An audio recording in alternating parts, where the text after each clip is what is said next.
Derita pelaku mutilasi Uswatun kini nangis usai ditangkap. Ingat anak.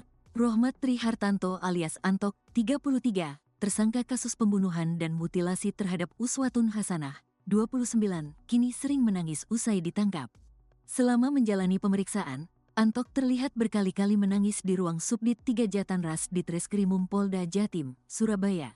Kasubdit 3 Jatanras Ditreskrimum Polda Jatim, AKBP Arbaridi Jumhur, mengungkapkan bahwa dalam proses interogasi, Rohmat sering terdiam dan menundukkan kepala dengan mata sembab. Tangisannya itu dipicu saat penyidik menanyakan soal anak-anaknya. Dia selalu menangis jika kami menyebutkan tentang anak-anaknya, ujar Jumhur dilansir dari Kompas.com pada Senin, tanggal 25 Januari tahun 2025. Adapun, motif dibalik pembunuhan dan mutilasi Uswatun diduga berkaitan dengan dendam terhadap ucapan menyakitkan yang dilontarkan oleh korban. Korban, menurut Jumhur, sering mengolok-olok anak tersangka dengan kata-kata kasar. Hal ini menyebabkan Rohmat merasa terhina dan marah, yang akhirnya berencana melakukan tindakan kejam tersebut. Saat kami tanyakan soal anak, pelaku selalu menangis. Dia sayang pada anak-anaknya, lanjut Jumhur. Ia menambahkan bahwa penyidik melihat adanya keterikatan emosional yang kuat antara Rohmat dan anak-anaknya. Diketahui, Uswatun Hasanah dan Antok menjalin hubungan asmara selama 3 tahun, meskipun tersangka diketahui sudah menikah dengan seorang perempuan asal Ngawi pada tahun 2019 dan memiliki 2 anak. Namun, puncak kemarahan Antok hingga berniat membunuh Uswatun Hasanah baru dirasakan setelah korban mendesak untuk menceraikan istri sahnya yang tinggal di Jombang. Korban disebut sering meminta Antok untuk segera menikahinya secara sah. Saking kuatnya keinginan korban untuk dinikahi, Uswatun pernah melabrak istri sah Antok di Jombang.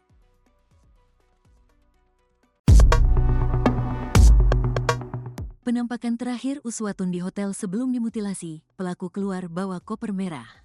Uswatun Hasanah, wanita yang jasadnya berada di dalam koper merah di Ngawi, Jawa Timur ternyata dibunuh oleh kekasihnya Rohmat Trihartanto alias Antok, 33, di sebuah hotel. Detik-detik saat korban dan pelaku masuk ke dalam hotel pun terekam kamera pengawas CCTV. Beginilah penampakan Uswatun saat akan masuk ke dalam kamar hotel bersama pria berkacamata.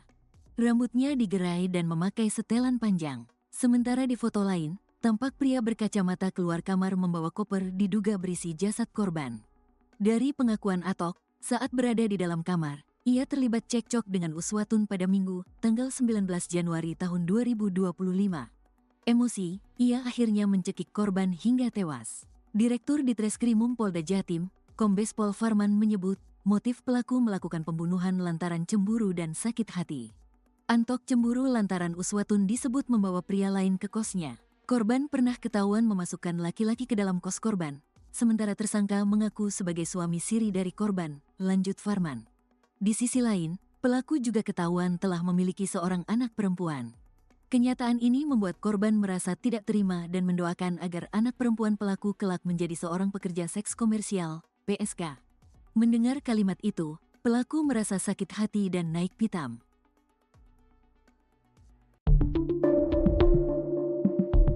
Uswatun Hasanah ternyata pernah labrak istri sah pelaku sebelum dimutilasi. Rupanya Uswatun Hasanah, 29, wanita pekerja hiburan malam di Tulungagung korban mutilasi yang dilakukan pacarnya, Rohmat Trihartanto alias Antok, 33, pernah melabrak istri sah Antok di Jombang, Jawa Timur. Motif Uswatun Hasanah melabrak istri sah Antok karena mendesak minta Antok segera menikahi dirinya setelah berpacaran 3 tahun lamanya. Antok sendiri kini jadi tersangka pembunuhan dan mutilasi terhadap Uswatun Hasanah yang dia lakukan Minggu malam, tanggal 19 Januari tahun 2025 saat dia dan Uswatun Hasanah janjian check-in menginap di Hotel Adi Surya di Kota Kediri. Antok dan Uswatun cekcok hebat yang membuat Antok mencekik leher Uswatun sampai tewas lalu keesokan harinya, Senin, tanggal 20 Januari tahun 2025, Anton memutilasi tubuh Uswatun di kamar 301 Hotel Adi Surya. Antok adalah pria yang sudah beristri dan menikah dengan perempuan Ngawi pada tahun 2019 dan memiliki 2 anak.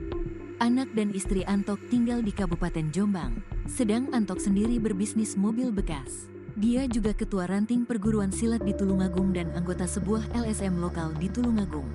Kasubdit 3 Jatanras Ditreskrimum Polda Jatim AKBP Arbaridi Jumhur mengatakan di tengah hubungan asmara terlarang antara korban dan tersangka Antok terjadi prahara. Korban Uswatun selalu memaksa agar tersangka Antok segera menikahi dirinya secara sah dengan sebuah prasyarat yang sulit dilakukan tersangka. Yakni, tersangka Antok harus segera menceraikan istri sahnya di Jombang sesegera mungkin. Saking kuatnya keinginan korban untuk dinikahi tersangka, Uswatun Hasan pernah melabrak istri sah tersangka di Jombang. Korban perempuan ini minta dinikahi resmi dan segera pelaku menceriakan istri sahnya. Dan pelaku tersinggung soal itu, ujarnya saat dihubungi tribunjatim.com, Senin, tanggal 27 Januari tahun 2025. Intinya banyak yang bikin pelaku marah. Yang terakhir si korban datang ke rumah pelaku, mendobrak tempat istri sah pelaku, ia kepingin segera dinikahi, tambahnya. Namun, permintaan korban tidak dapat dikabulkan dengan cepat oleh tersangka, yang bikin Uswatun Hasanah makin naik pitam. Ternyata, tersangka belakangan diketahui memiliki anak kedua dengan istri sahnya. Hal itu membuat Uswatun Hasanah marah dan mengucapkan umpatan sumpah serapah terhadap anak kandung tersangka, hingga akhirnya membuat tersangka tersinggung dan merasa dendam.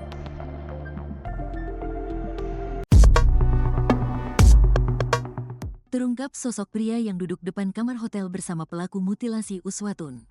Kepolisian daerah, Polda, Jawa Timur turut mengamankan pria yang terekam CCTV berada di luar kamar hotel di Kediri, tempat Uswatun Hasanah, 29, korban mutilasi dibunuh tersangka Rohmat Tri Hartanto alias Antok, 33.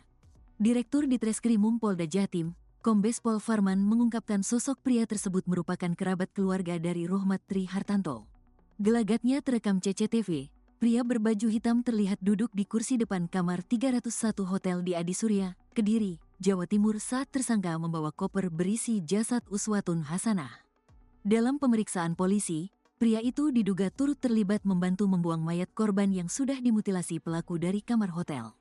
Berdasarkan CCTV ada 2 orang di situ, satu tersangka RTH alias A, satu lagi sudah kita amankan dan kita periksa untuk mendalami peran dari yang bersangkutan, ujar Farman, dilansir dari YouTube Kompas TV. Kerabat tersangka tersebut sempat dimintai tolong oleh Antok untuk membawa jasad Uswatun Hasanah ke rumah kosong milik neneknya di Tulungagung. Hasil pemeriksaan yang bersangkutan masih kerabat dari tersangka, dimintai tolong untuk ngedrop tersangka ini ke rumah neneknya di daerah Tulungagung, di rumah kosong, bebernya. Farman menyebut jasad korban sempat dibawa menginap di rumah neneknya tersebut, hingga kemudian membuangnya ke 3 kabupaten di Jawa Timur. Mayat ini sempat nginap di beberapa tempat, di rumah kosong di Tulungagung. Baru tanggal 21 itu pembuangan tahap pertama, baru dilanjutkan tanggal 22 terhadap kepala yang terpental kembali ke dalam mobil pada saat dibuang. Namun, tersangka sempat membawa kembali bagian kepala korban yang sempat dibuang, karena takut menimbulkan kecurigaan saat sepeda motor lewat. Kenapa pada saat itu diurung tidak langsung membuang kepala yang mental ke dalam mobil? Karena pada waktu itu ada pengendara sepeda motor di belakang mobil tersangka, sehingga dikhawatirkan dicurigai, maka diurung, kata Farman. Saat ini, masih mendalami peran pria kerabat tersangka. Diketahui, koper berisi jasad potongan badan Uswatun Hasanah dia buang ke Ngawi dan ditemukan warga di selokan Desa Dadapan, Kendala, Ngawi, Kamis, tanggal 23 Januari tahun 2025. Potongan kepala dia buang ke Trenggalek dan potongan kaki dan tangan dia buang di Ponorogo. Polisi sudah melakukan olah tempat kejadian perkara di Hotel Adisurya Kediri hari Minggu kemarin. Sebagaimana diketahui, hasil autopsi menunjukkan beberapa bagian tubuh korban tidak ada seperti bagian kepala, kaki sebelah kiri terpotong sampai pangkal paha, dan kaki kanan terpotong sampai lutut.